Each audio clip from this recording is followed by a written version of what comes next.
Paz, Senhor, queridos. Tudo bem? Estamos aqui para mais uma aula nossa do Instituto Bíblico de Campinas. Esta é a nossa sexta aula. Esse que vos fala é o professor Reinaldo Pinheiro. E nós estamos na nossa sexta aula. E hoje nós vamos abordar um tema. Então, nós estamos na nossa sexta aula de escatologia, disciplina da grade do médio do curso do IBCamp, de teologia do IBCamp, vamos pontuar, né? Então, curso médio de teologia do IBCamp, aula de escatologia, que faz parte da teologia sistemática. Isso que nos fala o professor Reinaldo. Vamos fazer uma oração? Senhor Deus Pai, abençoe teus filhos e filhas que irão assistir essa aula, dai-nos uma aula abençoada para a glória e honra do teu nome, Deus. Ajudai-nos a aprender um pouco mais da tua palavra. Então, vamos lá observar qual será o nosso conteúdo programático de hoje, da nossa sexta aula. Vamos lá. Nossa sexta aula. Deixa eu só acertar aqui, fazer o nosso acertamento. Nós vamos trabalhar com o quê? O remanescente do período tribulacional. O remanescente do período tribulacional. O que seria, professor, o remanescente do período tribulacional? Qual é a importância? Então, deixa eu explicar algo para vocês. Como nós entendemos que a igreja não vai passar a grande tribulação, nós devemos observar que muitas vezes a Bíblia fala de escolhidos na grande tribulação. Então, se ela fala de escolhidos, quem seriam esses escolhidos? Entendeu? Aqui, ó, Mateus 24, fala, né? Mateus 24, o Senhor Jesus fala aqui, o contexto é a volta de Jesus no final da grande tribulação. E o Senhor Jesus diz assim, olha, no versículo 31, Mateus 24, 31, diz assim, ó, e ele enviará os seus anjos com grande clangor de trombeta, os quais ajuntarão os seus escolhidos desde os quatro ventos de uma a outra extremidade. E aí a gente tem que entender quem são esses escolhidos. Não pode ser a igreja, porque a igreja não estará aqui, tá? Então, quando você vê textos se referindo a escolhidos estando na grande tribulação, vivendo aqui, não é a igreja. Então, quem é? O remanescente e os rabiscos, aqueles que se converterem em aceitar Jesus, tá? Então, esses são que estarão na grande tribulação. Preste atenção. O remanescente não tem nada a ver com os rabiscos. O remanescente é um grupo de judeus, tá? Que se convertem e retornam para Deus, se arrependem. Então, você tem que entender. O remanescente é judaico, não são os rabiscos. Os rabiscos são gentios, é o resto da igreja.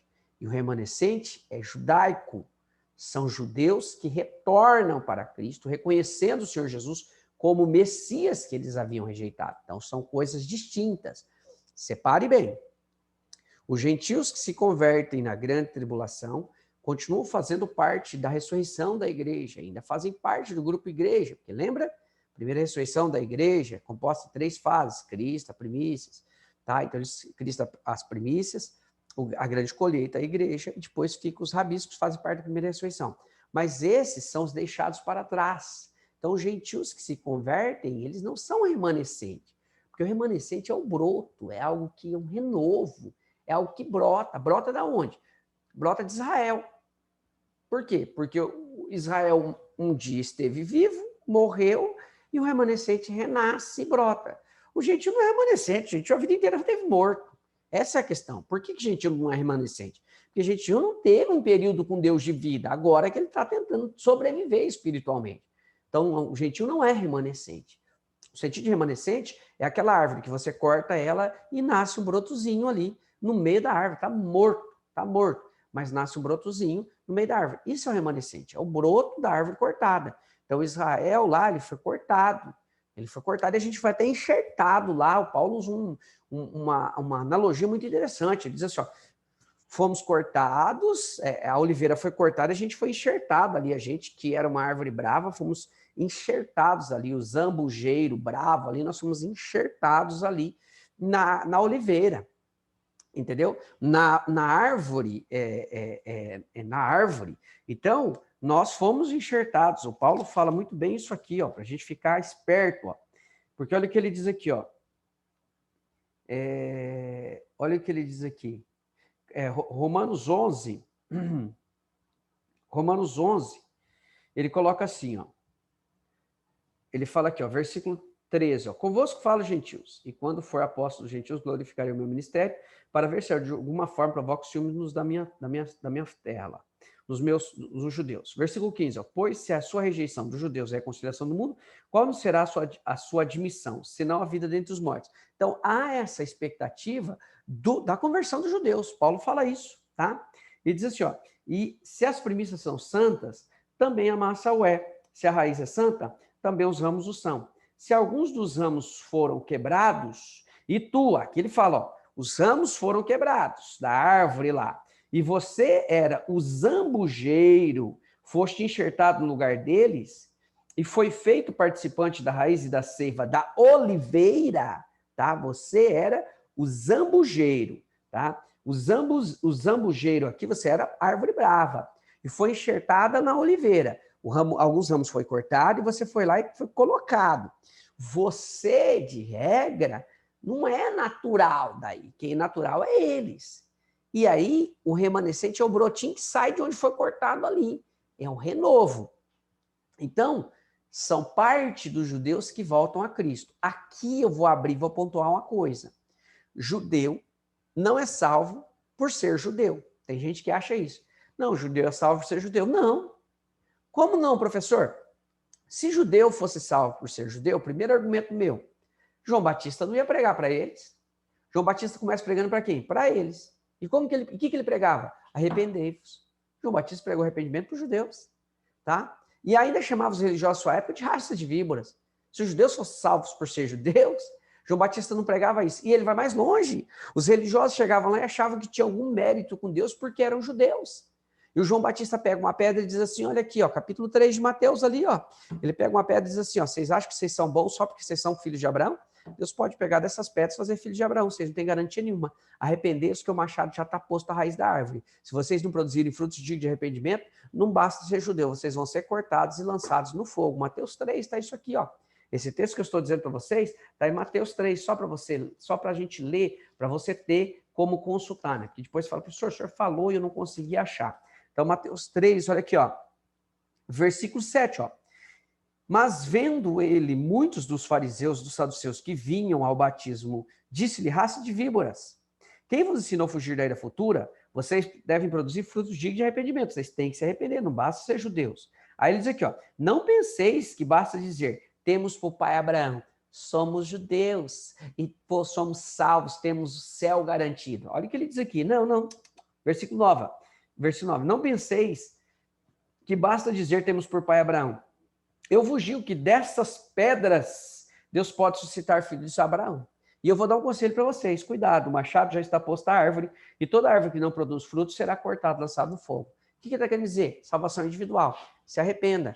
Não ache que você é salvo porque você é judeu. Entenda, Deus pode suscitar filhos porque você descende de Abraão. Ah, eu descendo de Abraão, eu estou garantido no céu. Tá? Deus pode fazer essas pedras virarem filhos de Abraão. Você não tem mérito nenhum. Tem que se arrepender. Fique esperto que o machado está aí, ó, prontinho para cortar você na raiz e lançar no fogo do inferno. Era isso que ele estava dizendo, ó. Cortar a árvore que não produz o fruto e lançar no fogo. Qual fogo? Fogo no inferno. Essa é a questão. Judeu não é salvo por ser judeu. O primeiro argumento é esse. João Batista pregava arrependimento para quem? Para os judeus. Então eles precisavam de se arrepender e ser batizados para entrar na conduta de arrependimento e entrar no reino de Deus. O Senhor Jesus começa o seu ministério pregando para quem? Para judeus também, para israelitas também. Tanto é que um dado momento, Mateus 15, ali, ó, se você observar, quando ele tem aquele encontro com a mulher cananeia, que estava horrivelmente, com sua filha horrivelmente endemoniada, olha o que o Senhor Jesus diz aqui, ó, versículo 24, 15 e 24, ó. Respondeu ele, eu não fui enviado, senão as ovelhas perdidas da casa de Israel. O Senhor Jesus começa o seu ministério também tentando trazer Israel à conversão e arrependimento, porque do contrário, eles não seriam salvos, eles precisam se converter, precisam se arrepender. João Batista pregava para os judeus porque eles precisavam se converter. Jesus pregava para os judeus porque precisavam se converter. Paulo pregava para os judeus porque precisavam se converter. Observe Paulo, se você pegar aqui em Atos dos Apóstolos, vai lá, em Atos dos Apóstolos, abre sua Bíblia em Atos dos Apóstolos, Atos 13 ali, quando começa as viagens missionárias de Paulo. Se você se atentar aqui, ó, preste bem atenção nisso aqui.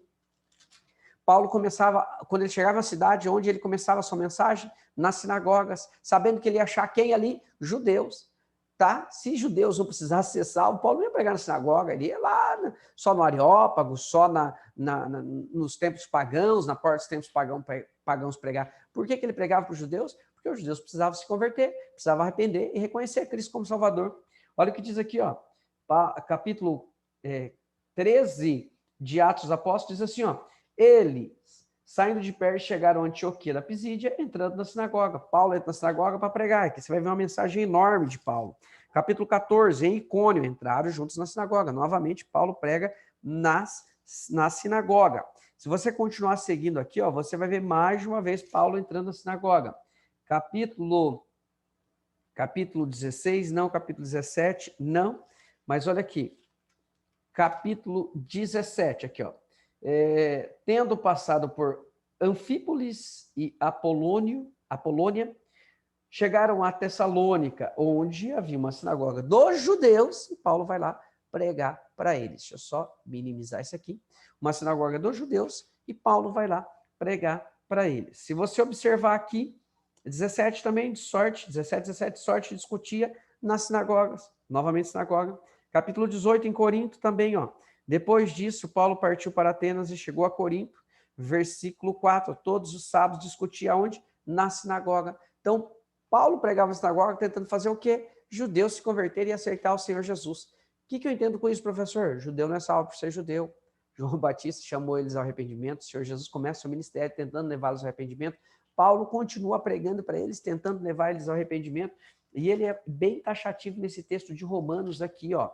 Olha o que ele diz aqui em Romanos, capítulo 9, versículo 27, ó. Isaías clamava acerca de Israel, ainda que o número dos filhos de Israel seja como a areia do mar, o remanescente é que será salvo. Quem será salvo? O remanescente. E do que a gente está estudando nessa aula? Sobre quem? Sobre o remanescente. E aqui ele está dizendo, é o remanescente que será salvo. Você percebeu ou não? Então vamos lá. Prossigamos aqui. A identidade da mulher em Apocalipse 12. Se você ler Apocalipse 12, nós temos 3 personagens. Um dragão, um filho varão e uma mulher. 3 personagens. Um dragão vermelho, um filho varão e uma mulher. E a gente tem que identificar quem são esses personagens. Para o pessoal que é pós-tribulacionista, que acredita que Jesus veio no final da grande tribulação, eles defendem, de regra, os pós-tribulacionistas defendem de regra que essa mulher aí é a igreja, porque Apocalipse do 4 ao 19 é a grande tribulação, então a igreja vai estar na grande tribulação, essa mulher é a igreja. Tá. E para os pré-tribulacionistas, de regra, essa mulher não é a igreja, essa mulher é Israel. Professor, mas o senhor acredita que é Israel? Sim. Mas de onde o senhor tira essa conclusão? E eu vou dar minha explicação. Nós partimos de quem? Vamos identificar os indivíduos. A gente parte do filho varão. Quem é o filho varão? Vamos procurar quem é o filho varão. Depois a gente volta a ver o dragão. Mas vamos partir do filho varão. Ó, um filho varão. Essa mulher, ela está grávida de um filho varão. Primeiro, ó, o versículo 5, ó, ele diz algumas características desse filho varão. Vamos lá. Esse filho varão, 12:5 de Apocalipse, olha o que é dito dele aqui, ó. Versículo 5. E ela deu à luz a um filho varão que há de reger todas as nações com vara de ferro. A esse filho varão é prometido que ele vai reger todas as nações com vara de ferro. Quem que tem essa promessa de reger todas as nações com vara de ferro? Óbvio, o Senhor Jesus. O Senhor Jesus tem esta promessa de reger todas as nações com vara de ferro. Onde está isso? Você vai lá em Salmos 7, 8 e 9.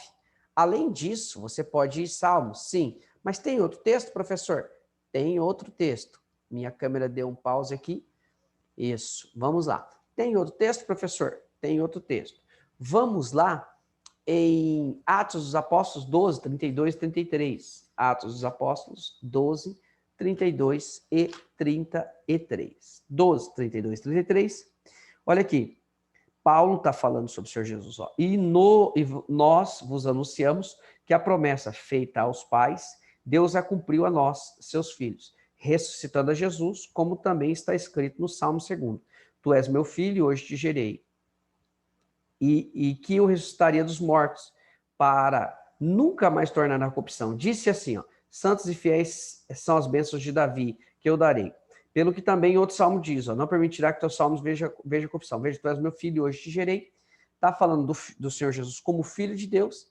E em Salmos 7, 8 e 9, fala dele assentando à destra de Deus. Professor, só dele o filho varão gerado por Deus. Vamos pontuar. O filho varão gerado por Deus, tá? Que rege as nações com vara de ferro. Acho que Apocalipse 19 tem outro versículo. Apocalipse 19 também. Então, o filho varão rege as nações com vara de ferro. Salmos 2, 7, 8 diz, faz essa promessa que Cristo vai reger as nações com vara de ferro. Aqui também, Apocalipse 19, versículo 15, ó. Da sua boca saiu uma espada afiada para ferir com ela as nações. Ele as regerá com vara de ferro. Quem que vai reger com vara de ferro? Cristo. Apocalipse 19, esse personagem de Apocalipse 19 é o Senhor Jesus. Como que eu sei? Olha o versículo 11, ó. No finalzinho, esse cavaleiro se chama fiel e verdadeiro. Julgue e peleja com justiça. Olha o versículo 16, ó. No manto sobre a sua coxa está escrito Rei dos Reis, Senhor dos Senhores. E o versículo 15 diz que esse que é o verbo de Deus, que é o fiel e verdadeiro, tá? Esse que é fiel e verdadeiro. Esse que é o verbo de Deus, versículo 13, ó. Então, vamos lá, o 13, ó. 19 e 13 de Apocalipse. Estava vestido com manto salpicado de sangue e o nome pelo qual se chama verbo de Deus. Então, Apocalipse 19 e 13 diz que esse cavaleiro é o verbo de Deus. Versículo 17, ele é Rei dos Reis, Senhor dos Senhores. Versículo 15 diz que ele vai reger com vara de ferro. Apocalipse 12, versículo 5 diz que esse filho varão rege as nações com vara de ferro. Só Cristo satisfaz isso. Então vamos lá. Apocalipse 12 satisfaz isso em Cristo. Apocalipse 12, ó. E deu à luz a um filho varão, que há de reger todas as nações com vara de ferro. Então, Apocalipse 12 diz que o filho varão rege as nações com vara de ferro. Para que essa promessa? Para Cristo. Segundo, olha o que acontece com esse filho varão. Ó, e o seu filho foi arrebatado para Deus e para o seu trono. Veja, esse filho varão rege as nações com vara de ferro, o Senhor Jesus, Apocalipse 19 diz isso, Salmos 2 diz isso, tá? Que ele vai reger com vara de ferro. Segundo, esse filho foi arrebatado ao trono de Deus. Hebreus 10, 12, vários textos dizem que o Senhor Jesus está à destra de Deus, no trono de Deus. O próprio Hebreus 10, 12, mas o próprio texto de Hebreus, capítulo 1, versículo 3, diz isso, ó. 1 e 3 de Hebreus, ó. O Filho resplendor da sua glória, expressa imagem da sua pessoa, sustentando todas as coisas pela palavra do seu poder. Havendo feito por si toda a mesma purificação dos pecados, assentou-se à destra de Deus, à destra da majestade nas alturas. Então, presta atenção. O Filho varão rege as nações com vara de ferro. Cristo. A promessa para Cristo. A promessa para a igreja? Sim, mas essa promessa se cumpre em Cristo. Segundo quesito, o Filho varão está sentado à destra de Deus. Quem está sentado à destra de Deus? O Senhor Jesus. Tá. Agora, vamos identificar quem é a mulher? Quem é a mulher? Vamos lá. Preste atenção aqui, ó. Algumas características do dragão. Quem é o dragão? Dragão vermelho. Esse dragão vermelho. O dragão, o próprio texto diz isso, não precisa pesquisar em lugar nenhum. O próprio texto vai nos indicar quem é o dragão. Vai, professor? Vai, olha, Apocalipse 12, versículo 9, ó. E foi precipitado o grande dragão, a antiga serpente, que chama o diabo e Satanás, que engana todo mundo. Ele foi precipitado na terra e os seus anjos foram precipitados com ele. Então, preste atenção. Esse dragão é Satanás. O filho varão é o Senhor Jesus, que vai reger as nações com vara de ferro, está sentado à destra de Deus.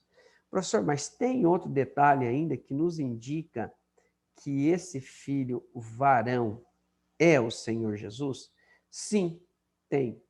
Tem outro detalhe? Tem. Vamos lá. O que a gente tem que concluir? A mulher vestida de sol. Existem várias interpretações. Tem gente que diz que é Maria, outros acreditam que essa mulher seja a igreja. Esse seja está errado, tá horroroso isso aí, meu irmão. É seja, viu? Tem que consertar esse seja aí, tá? Seja. Não existe, nem existe esse termo. Tá? Terceiro, porém, a interpretação mais óbvia é que a mulher é a nação de Israel. Por que a nação de Israel? Você vai relacionar os fatos simbólicos envolvendo a mulher com a nação de Israel. Como assim, professor? Olha aqui, presta atenção. Viu, capítulo 12, versículo 1, viu um grande sinal no céu, uma mulher vestida de sol, tendo a lua debaixo dos seus pés. Sol e lua. Te lembra de alguém? Não te lembra da visão de um camarada lá do Antigo Testamento? Um menino chamado José? Não te lembra? Sol e lua. E diz assim, ó. E uma coroa de 12 estrelas sobre a cabeça. Sol e lua e 12 estrelas. Olha em Gênesis 37, 9 e 10. Ó. Gênesis 37, 9 e 10. Quem que teve uma visão semelhante a essa? Ó? Gênesis 37, 9 e 10. Vamos lá. Olha o que diz aqui. Teve ainda outro sonho e contou aos seus irmãos. Tive outro sonho, eis que o sol, o pai, a lua, a mãe e 11 estrelas se inclinavam para mim, os seus irmãos. Ele era a 12ª. Quando contou o pai e os irmãos, repreendeu seu pai, dizendo, que sonho é este que tiveste? Viremos eu e a tua mãe e teus irmãos se inclinaremos em terra perante ti? Lembra a visão do José? Sol e lua e 11 estrelas. São os 11 tribos, ele era a 12ª, e o sol e lua, o pai e a mãe. Então, observe bem que esse sol e lua está diretamente relacionado com quem? Com a nação de Israel. Israel é muitas vezes simbolizada por uma mulher. A igreja é simbolizada por uma noiva. A igreja, Apocalipse 19, 7, é simbolizada por uma noiva, por uma virgem. Israel por uma mulher, várias vezes no Antigo Testamento. Então, peraí. Essa mulher de Apocalipse 12 é quem? É Israel. Vamos fazer um raciocínio lógico. Ó, a mulher gera um filho varão. A gente já descobriu que o filho varão é Jesus, não é? Seria lógico a gente dizer que a mulher é a igreja e a igreja gerou Jesus? Mas seria, porque Jesus quem gera a igreja. Ele disse, eu estabelecerei a minha igreja. Agora vamos inverter. Seria conveniente dizermos que essa nação é Israel e essa nação Israel gerou Jesus ou Jesus adveio da nação de Israel? Sim. Veja como fecha. Então, Apocalipse 12. Eu entendo que ali a mulher é a nação de Israel. E os filhos é o remanescente. Dentre os filhos, há o remanescente. Como assim, professor? Preste atenção aqui, ó. Aí que as coisas começam a ficarem mais claras para você, ó. Apocalipse 12, preste atenção nisso aqui. Aqui que você tem que observar, ó. Se a mulher é Israel, ela vai ser perseguida durante a grande tribulação, ó. Versículo 6, ó. A mulher fugiu para o deserto, onde já tinha um lugar preparado por Deus para que ali fosse sustentada durante 1260 dias. O que são 1260 dias? Os últimos 3 anos e meio da grande tribulação. Por que não os 3 primeiros anos e meio? Porque ela está aliada com o anticristo. Daniel 9, 27, fará uma aliança com muitos por uma semana, mas no meio da aliança, no meio dos 3 anos e meio, quebra essa aliança e passa a perseguição. Aí surge a abominação da desolação que falou Daniel, e o Senhor Jesus refere isso, acho que em Mateus 24, 14 ou 15. Tá? Aí que surge. Então, no meio da grande tribulação, os primeiros 3 anos e meio, Israel está aliado com o anticristo. No meio da grande tribulação, quebra a aliança e passa a ser perseguido nos últimos 1260 dias. Olha aqui, ó. Versículo 14. E foram dadas à mulher, 12, 14 de Apocalipse. Foram dadas à mulher as 2 asas da grande águia, para que voasse até o deserto, seu lugar onde está assentada, por um tempo, 1 ano, tempos 2 anos, e metade de tempo, meio ano, 3 anos e meio, fora da vista da serpente. Agora, e ela vai tentar perseguir ele aqui, e a mulher é preservada. Agora, olha o versículo 17. Então o dragão, que é Satanás, virou-se contra a mulher e foi fazer guerra aos demais filhos dela, os que guardam os mandamentos de Deus e mantêm o testemunho de Jesus. Veja que ele estava perseguindo a mulher. Ele estava perseguindo a nação de Israel. Só que ele não consegue pegar toda, ele falou, a questão é o seguinte, eu não tenho muito tempo, pouco tempo me resta, se você ler um pouquinho acima, ele presume isso, pouco tempo me resta, então vou focar. Ao invés de eu perseguir a nação toda, eu vou perseguir o remanescente, porque é ele quem é o pregador da grande tribulação. Ele que guarda o testemunho de Jesus aqui, ele que prega, ele que evangeliza na grande tribulação, e eu preciso atacar o remanescente, tá? O dragão que é descrito aqui sempre simbolizou os inimigos de Israel como nação, tá? O remanescente no período tribulacional. Existem duas teorias que atacam a interpretação de um remanescente judeu na grande tribulação, tá? Os pós-tribulacionistas, que eu já disse para vocês, que eles entendem que ali, quando fala de escolhidos, é a igreja e não remanescente, tá? Eles entendem que a igreja cumpre a função de Israel, quando não cumpre, queridos. Igreja é igreja, Israel é Israel. Deus tem um plano com Israel que não cumpre com a igreja. Isso é claro, isso é fato no Antigo Testamento. Há várias alianças que só podem ser cumpridas em Israel. Os pós-tribulacionistas aqui, nós já afirmamos isso, ó, que a igreja vai passar a grande tribulação e para eles os escolhidos ali não são remanescentes, conversos a Cristo, mas sim são a igreja de Cristo. Porém, ó, a existência do remanescente judeu é indispensável. Por quê? Porque existem várias alianças que são alianças eternas. A aliança de sangue que Deus faz com Abraão, não dá para a gente aprofundar aqui, tá? Essa aliança de sangue que Deus faz com Abraão, salvo melhor juízo, a gente trabalha isso na teologia do Antigo Testamento. Eu fiz uma aula aprofundada sobre essa aliança de sangue que Deus faz com Abraão, que é uma aliança incondicional e irrevogável. Porque se você ler o texto ali de Gênesis 15, do 4 ao 21, você vai ver que Deus faz uma aliança com Abraão e ele assume todas as cláusulas, porque o Abraão dorme e Deus quem passa sobre as metades. Como assim, professor? Depois você lê e medita. Como que era selado um pacto? O pacto, muitas vezes, em várias épocas, ele é selado de forma distinta, né? Ora se assina, né? Hoje se assina o contrato, hoje tem assinatura digital e tudo mais. Mas naquela época, o pacto ele era selado como? O contrato era um contrato de sangue. Você trazia, não era no papel, assinado no papel, não. Era um contrato de sangue. Você trazia os animais, partia os animais, e as duas partes passavam sobre eles, sobre os animais. E quem quebrasse a aliança autorizava o outro a fazer com ele como foi feito com os animais. Trilhar ele, trilhá-lo. Você está entendendo? Era isso que era autorizado, era chamado pacto de sangue. Mas se você ler aqui, Gênesis 15, versículo 4 ao 21, o texto ali mais ao final, fala que Abraão dormiu e só Deus passou sobre metade dos animais. Ou seja, nesse pacto de sangue, só Deus assume. E vários textos ali, Gênesis 17, versículo 8, Deus fala que a terra era dada a Abraão para sempre. Olha aqui, ó, Deus promete a terra da Palestina para Abraão para sempre. Então, essa aliança abraâmica é uma aliança eterna. Olha o versículo 8. Darei a ti a tua descendência, 17, 8, Gênesis. A ti a tua descendência, depois de ti, a terra das suas peregrinações, toda a terra de Canaã, em perpétua possessão. Veja que é uma possessão perpétua, para sempre, professor, para sempre, para sempre. Tá. Se nós prosseguirmos aqui, há uma aliança da Palestina. Os israelitas sempre serão conduzidos para a terra. Vários versículos, vários, desde Deuteronômio, você vai ver que Deus fala, olha, vocês vão ser conduzidos para outras nações, mas eu vou trazer vocês de volta aqui, para que vocês possuam essa terra para sempre. Nós não temos possibilidade de aprofundar nesse assunto, mas se você ler esses textos que está no material de vocês e meditar, você vai ver que há promessas, várias promessas de Israel retornando à sua terra e possuindo a sua terra. Se você fizer uma soma, Israel nunca possuiu a terra de verdade. De verdade mesmo, ele está possuindo agora. Faz desde 14 de maio de 1948, tá? Por quê? Porque ele entra na Terra Prometida em 1400, aí vem o período dos juízes, várias vezes é atacado por nações. Aí tem o período do Reino Unido, mesmo assim no período de estabelecimento ali. Salomão foi o período de mais glória de Israel. Depois racha o reino. E ali em 722 a Síria toma parte do Reino do Norte. Aí em 586 a Babilônia leva cativa e eles ficam submissos aos gentios por vários séculos. Sai Babilônia, vem Pérsia, sai Pérsia, vem Grécia.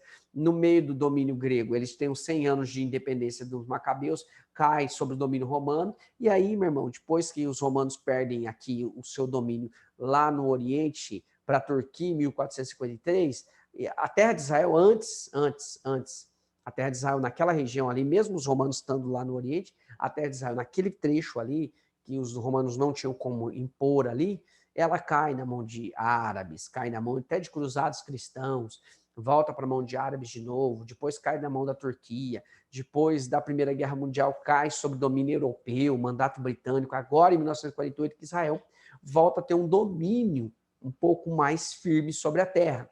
O que a gente entende com isso? Que essa promessa de Israel dominando a terra e habitando na terra efetivamente começa a se cumprir agora, mas mesmo assim tem todas essas complicações diplomáticas e políticas que ainda há hoje, aquela briga dos palestinos que querem um pedacinho da terra para eles, porque eles também moraram ali em um dado momento, quando os judeus foram expulsos da terra, em um dado momento, já na nossa era cristã, eles também moraram, os árabes moraram ali, passaram a habitar ali, principalmente depois das hordas muçulmanas que passam a ingressar ali no século VII ali, e eles passam a morar ali, que é um pedacinho da terra. Então, eles ainda não têm estabilidade efetiva da terra. E há uma promessa que a terra vai ser deles. A promessa, a aliança palestina, que a gente pode usar esse termo, que é a aliança da terra, da promessa sendo deles. Efetivamente, que vários textos dizem, não cumpriu plenamente, está pendente de cumprimento. Tá? A nova aliança que Deus fala para o Davi que faria uma nova aliança com ele e que haveria um rei que se assentaria no trono para sempre, descendente de Davi. Quem que é esse rei? Cristo Jesus, que cumpre com quem? Com Israel. Essa promessa está pendente de cumprimento. Tudo isso nos indica que tem que haver um remanescente, tem que haver um broto para continuar cumprindo. Ó, a nova aliança, Deus diz que faria uma nova aliança com Israel. Israel não tornará a Deus, Israel tornará a Deus. A igreja não substitui Israel. Israel continua sendo Israel e igreja é igreja. Tem um texto de Jeremias 31, que eu vou ler ele porque eu acho ele incrível, extraordinário. Esse texto de Jeremias 31, e 35 e 36. Dá uma olhada nesse texto aqui, meu irmão. Basta esse texto e eu posso parar de dar aula e ir embora dormir. Tá entendendo? Não, basta esse texto aqui. Olha o que diz aqui, ó, Jeremias 31 e 35 diz assim, ó: assim diz o Senhor, que dá o sol para a luz do dia e as leis fixas da lua e das estrelas para a luz da noite, que fende o mar e faz bramir as suas ondas, o Senhor dos Exércitos. Somente se esses decretos aparecerem diante de mim, diz o Senhor, deixará a nação de Israel de ser uma nação na minha presença. Ele está dizendo, olha, eu dou o sol, eu dou a lua, eu dou as estrelas. Se deixar de existir isso aí, ele fala assim, ó, assim diz o Senhor, que dá o sol, que dá a luz, que fixa as leis da lua, da noite, do mar, faz bramir as ondas, ele fixa as leis naturais. Se essas leis desaparecerem, Israel desaparece, deixa de ser uma nação. Tenta destruir Israel para você ver o que acontece. Tá entendendo? Não. É isso que Deus está querendo dizer aqui. Então, como que a gente vai dizer que Deus ignorou Israel se ele diz um texto desse, meu irmão? Tá? O próprio livro de Apocalipse fala da existência do remanescente. Apocalipse 12, nós já falamos para vocês. Ali está tratando de quem? Da mulher. E a mulher é quem? É Israel. Aqueles outros filhos ali no finalzinho é o remanescente. Ó. Tá perseguindo Israel. O dragão olha e fala, não compensa. Eu vou perseguir os outros filhos da mulher que guardam o testemunho de Jesus, ou seja, o remanescente que se converte e reconhece Cristo como seu Salvador. E o ministério do remanescente na grande tribulação, versículo 17 diz, testemunhar de Cristo, eles são os pregadores da grande tribulação. Eles quem são os pregadores. Qual é a mensagem? A mensagem do reino. O reino de Deus está próximo, é aquilo que está lá em Mateus 24, salve melhor juízo 15, né? Esse é o evangelho do reino, será pregado a todas as nações, então virá o fim. Mateus 24, deixa eu ver se é só 15 ou 14.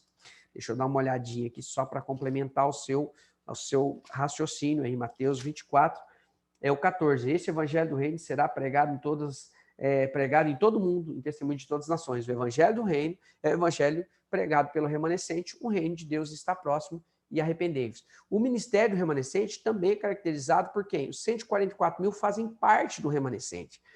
Não são todo o remanescente. Não pensa assim, o remanescente é só os 144 mil. Não, o remanescente é também os 144 mil e há outros filhos da mulher que também fazem parte. O remanescente é uma parte, desculpe-me, os 144 mil é uma parte do remanescente que são selados de forma específica. O remanescente é mais amplo. Dentro do grupo de remanescente, a gente tem uma parte que são os 144 mil. Fazem parte do remanescente, mas não é todo o remanescente. O remanescente é mais que os 144 mil. E dentre todo esse grupo de remanescente, tem De todo o remanescente, tem um grupo específico, os 144 mil, que são selados para um propósito específico.